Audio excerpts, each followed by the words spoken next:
Yang pertama ada pengertian, yaitu komunikasi efektif adalah proses penyampaian pesan dari pengirim ke penerima dengan cara yang mudah dipahami, mudah diterima, dan menimbulkan respon yang sesuai dengan harapan.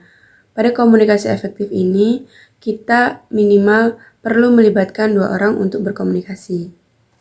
Lalu selanjutnya ada unsur-unsurnya yang pertama ada siapa yang menyampaikan, lalu ada which channel, sarana atau media yang digunakan seperti WhatsApp, Instagram, TikTok, dan lain-lain.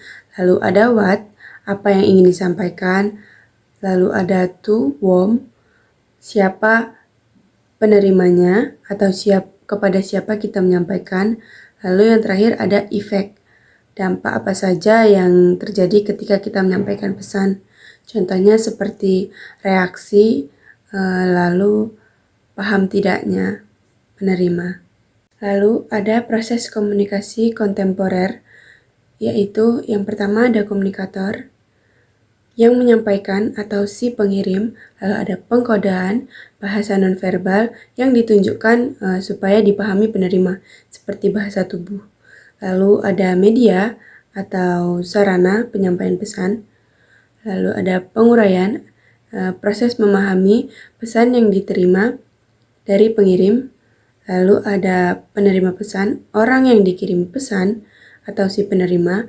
Lalu ada umpan balik atau respon. Selanjutnya ada arah komunikasi dalam berorganisasi. Yang pertama adalah komunikasi ke atas, yaitu pesan yang disampaikan individu jabatan tertinggi kepada individu jabatan terendah. Lalu komunikasi ke atas, pesan yang dikirimkan dari individu jabatan terendah kepada individu jabatan tertinggi. Lalu ada komunikasi horizontal, yaitu komunikasi yang ditunjukkan lewat lintas fungsi. Lalu yang terakhir ada diagonal, yaitu penyampaian pesan kepada lintas fungsi dan lintas jabatan. Jadi selain dia berbeda fungsi atau berbeda divisi, dia juga berbeda jabatan. Lalu ada penghalang atau penghambat komunikasi efektif. Yang pertama, kerangka referensi. Maksudnya adalah setiap orang bisa memahami pesan yang sama, tapi dengan makna yang berbeda. Contohnya seperti guru yang mengatakan kepada siswa, kamu harus rajin belajar atau harus lebih giat belajar. Dari sudut pandang siswa yang positif itu menganggap dorongan untuk dia belajar lebih giat atau semangat. Lalu dari siswa yang negatif, dia akan berpikir itu sebagai kritik. Lalu yang kedua ada mendengarkan dengan efektif.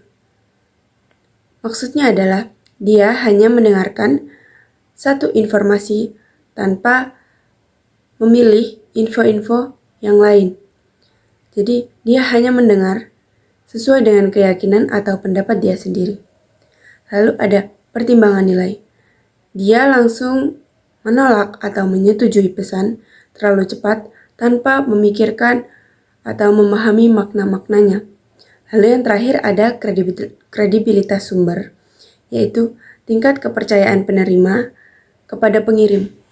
Jadi penerima berpikir kalau si pengirim ini orang yang jujur, maka pesan itu atau pesan yang diterima pasti akan lebih mudah diterima kepada si penerima.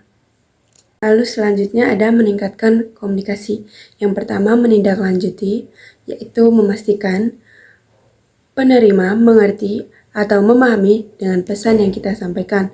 Lalu kedua, mengatur alur komunikasi, yaitu mengatur kapan pesan dikirim, seberapa sering dan bagaimana komunikasi dilakukan. Lalu ada memanfaatkan umpan balik, yaitu tanggapan penerima atau respon penerima kepada pesan yang dikirimkan. Lalu ada empati, yaitu menempatkan diri atau posisi penerima untuk menerima atau memahami bagaimana mereka mengartikan pesan. Lalu ada repetisi yang terakhir, pengulangan pada pesan penting agar penerima memahami apa yang ingin disampaikan si pengirim. Usahakan dalam komunikasi efektif, yang pertama tidak berbelit atau panjang lebar, yang kedua harus jelas apa yang ingin disampaikan dan apa maknanya atau poinnya.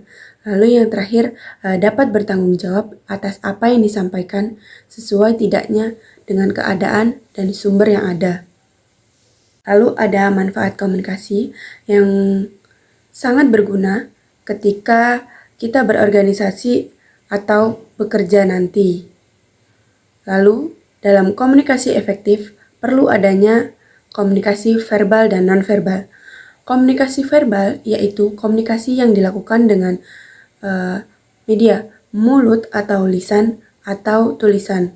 Lalu yang kedua ada nonverbal yaitu gerak tubuh atau ekspresi wajah dan intonasi suara. Maksudnya seperti pengkodean atau bahasa isyarat.